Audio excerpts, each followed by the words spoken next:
chức kỷ niệm 45 năm ngày ra trường của Liên khóa 80 tháng 3 và chúng ta cùng nhau trở về niềm ký ức để ôn lại những kỷ niệm xưa. Lần đầu tiên chúng tôi xin được gửi tới các bạn lời chúc sức khỏe và lời chào trân trọng nhất.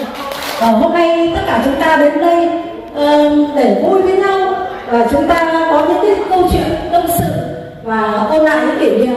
Và chương trình đầu tiên của chúng ta được bắt đầu